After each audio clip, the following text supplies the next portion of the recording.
Assalamualaikum teman-teman, welcome to my channel. Bagaimana kabar teman-teman hari ini? Pastinya baik kan? Teman-teman, pada kali ini saya akan membahas tentang najis dan hadas. Adapun najis adalah kotoran yang diwajibkan bagi setiap muslim untuk membersihkan dan mensucikan darinya jika mengenai sesuatu. Sedangkan hadas adalah secara etimologi artinya tidak suci atau keadaan badan tidak suci. Menurut terminologi atau istilahnya, keadaan badan yang tidak suci atau kotor dan dapat dihilangkan dengan cara berwudu, mandi wajib dan tayamum. Allah berfirman dalam surat Al-Mudaththir ayat 4. Bismillahirrahmanirrahim. Wasiyabaka fatahhir. Artinya, dan pakaianmu bersihkanlah. 2. Surat Al-Baqarah ayat 222. Sesungguhnya Allah menyukai orang-orang yang taubat dan menyukai orang-orang yang mensucikan diri. Jenis-jenis najis dan cara mensucikannya. Pertama, bangkai. Bangkai merupakan binatang yang mati dengan tanpa proses penyembelihan sebagaimana telah ditentukan syariat Islam. Anggota tubuh binatang yang dipotong ketika masih hidup juga masuk dalam kategori bangkai. Sebagaimana hadis dari Abu Waqid Al-Laitsi, ia berkata, Rasulullah SAW bersabda, apa saja anggota tubuh hewan ternak yang dipotong sedang hewan itu masih hidup, maka ia termasuk bangkai. Namun ada beberapa pengecualian bangkai dari kondisi tersebut. Pertama, bangkai ikan dan belalang. Kedua, bangkai hewan tersebut tetap suci. Hal ini berlandaskan pada hadis Ibnu Umar radhiyallahu anhu. Ia berkata, Rasulullah SAW bersabda, dihalalkan bagi kita dua jenis bangkai dan darah. Adapun dua jenis bangkai yang dimaksud adalah bangkai ikan dan belalang, sedangkan dua jenis darah adalah hati dan empedu. Di riwayat Ahmad, Syafi'i, Ibnu Majah, Baihaqi, dan Daruqutni. Dua, bangkai binatang yang darahnya tidak mengalir seperti semut, lebah, dan lainnya. Status bangkai binatang semacam ini suci apabila ia jatuh mengenai sesuatu dan mati di dalamnya, maka ia tidak menjadikan benda yang terkena olehnya menjadi najis. 3.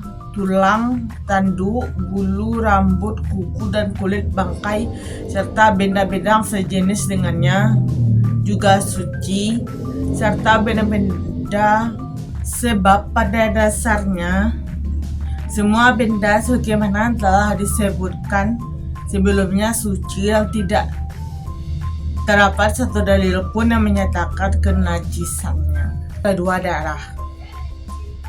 Semua jenis darah hukumnya haram, baik darah yang mengalir maupun tidak. Contoh darah yang mengalir adalah darah dari hewan yang disembelih dan darah. Tetapi darah yang sedikit jumlahnya masih dimaafkan. Allah berfirman dalam surat Al-An'am ayat 145, Bismillahirrahmanirrahim. Au damam masfuha. Artinya, atau darah yang mengalir. Sementara darah yang berada dalam urat dan rongga tulang daging hewan yang dapat dimakan dagingnya masih dimaafkan. 3. Daging babi. Allah Subhanahu wa Ta'ala berfirman dalam surah Al-An'am ayat 145, semua yang disebutkan ini merupakan sesuatu yang menjijikan dan tidak disenangi oleh kebanyakan orang. 4. Muntah air kencing kotoran manusia. Para ulama sepakat bahwa semua benda di atas adalah najis. Tapi untuk muntah yang sedikit ia masih dimaafkan. Begitu juga halnya dengan kencing bayi laki-laki yang hanya meminum air susu ibu. Cara membersihkannya cukup dengan membersihkan air. Ali radhiyallahu anhu berkata, Rasulullah sallallahu alaihi wasallam bersabda, kencing bayi laki-laki cukup dibersihkan air padanya, sedangkan kencing bayi perempuan hendaknya dicuci. 5. Wadi. Wadi adalah air berwarna putih kental yang keluar mengiringi air kencing. 6. Mazi. Mazi adalah air berwarna putih berlendir yang keluar akibat menghayal atau efek dari cumbu rayu.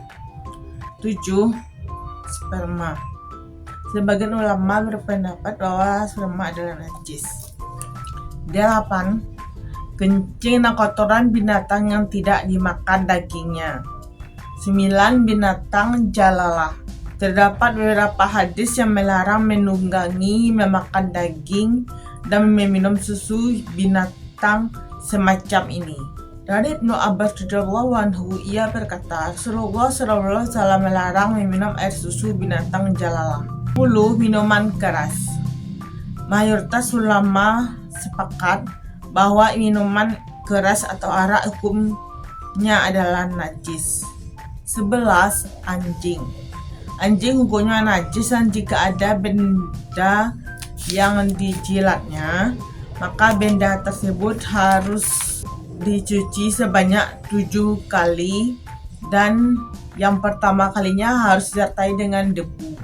Selanjutnya jenis-jenis najis yang lain, yaitu ditinjau dari jenisnya, maka najis terbagi menjadi 2 bagian, yaitu najis ainiyah atau yang tampak oleh mata dan najis hukmiyah atau tidak tampak oleh mata. 2. Ditinjau dari sifatnya, maka najis terbagi menjadi 3 bagian, yaitu pertama najis mukhaffafah atau najis ringan. Yang termasuk golongan najis ini adalah kencing bayi laki-laki yang belum berumur 2 tahun yang belum mengonsumsi makanan apa-apa kecuali air susu ibu. Cara membersihkannya cukup dengan memercikkan air yang suci pada tempat yang terkena kencing tersebut. 2. Najis mughalazah atau najis berat.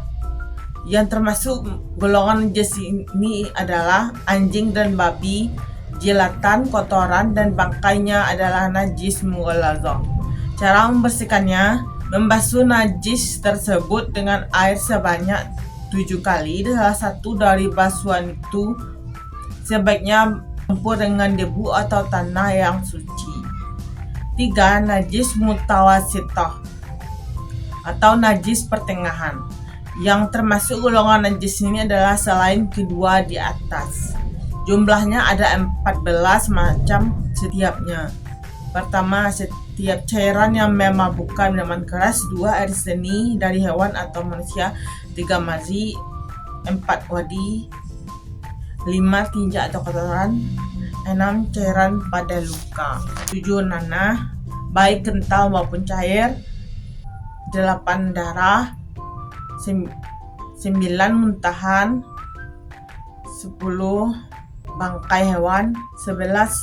Bangkai hewan yang terpisah ketika hidupnya hukumnya sama dengan bangkainya. Sedangkan bagian yang terpisah dari ikan dan belalang hukumnya suci. Susu hewan yang tidak boleh dimakan dagingnya seperti susu kucing. Cara membersihkan najis mutawasithah terbagi menjadi 2, yaitu najis hukmiyah, yaitu najis yang tidak diketahui rasa, warna, dan baunya. Cara mensucikannya cukup dengan mengalirkan air di atasnya. 2. Najis ainiyah, yaitu najis yang diketahui rasa, warna, dan baunya. Cara mensucikannya adalah dengan cara menghilangkan benda najisnya kemudian mengalirkan air di atasnya. Lalu kita masuk kepada jenis hadas. Hadas terbagi menjadi dua, yaitu hadas kecil dan hadas besar. Adapun hadas kecil adalah hadas yang cara menghilangkannya dengan berwudu atau tayamum. 3. Hadas besar adalah hadas yang cara menghilangkannya dengan mandi wajib atau janabah. Ukuran najis yang dimaafkan menurut mazhab Syafi'i adalah seluruh najis tidak dimaafkan kecuali pertama, yang tidak diketahui oleh mata seperti darah yang ringan dan percikan air kencing. 2. Darah atau nanah yang berasal dari jerawat, bisul, dan penyakit cacar, baik sedikit atau banyak. Darah yang berasal dari kutu, nyamuk, dan semisalnya yang tidak memiliki darah yang mengalir. Darah yang keluar dari badan yang dibekam atau terluka, kotoran, lalat, kencing kelelawar, air kencing yang keluar dengan sendirinya atau tanpa sengaja. Darah istiadah, air nanah, dan bisul mengeluarkan bau pun tidak dikarenakan sulit terhindar darinya. Akan tetapi, jika darah atau nanah tersebut berasal dari jerawat atau bisul yang diperas, kutu, atau binatang tamak yang dibunuh, hal itu dimaafkan bila hanya sedikit dikarenakan tidak ada kesulitan untuk menghindarinya. 3. Bekas tempat istimar dimaafkan bagi orang itu sendiri walaupun daerah yang bekas istimar tersebut berkeringat atau basah dan menyebar selama tidak melampaui tempat istinja. 4. Orang yang tidak mampu mencegah dirinya dari terkena tanah jalanan yang ia yakini kenajisannya, maka najis tersebut dimaafkan. Bila hal ini terjadi pada musim dingin dan bukan pada musim panas, dan terkena bagian bawah pakaian atau kaki, bukan lengan pakaian atau tangan. Jadi teman-teman, sekianlah penjelasanku hari ini, semoga saja bermanfaat. Jangan lupa di like, share, dan subscribe ya. Wassalamualaikum warahmatullahi wabarakatuh. Dadah.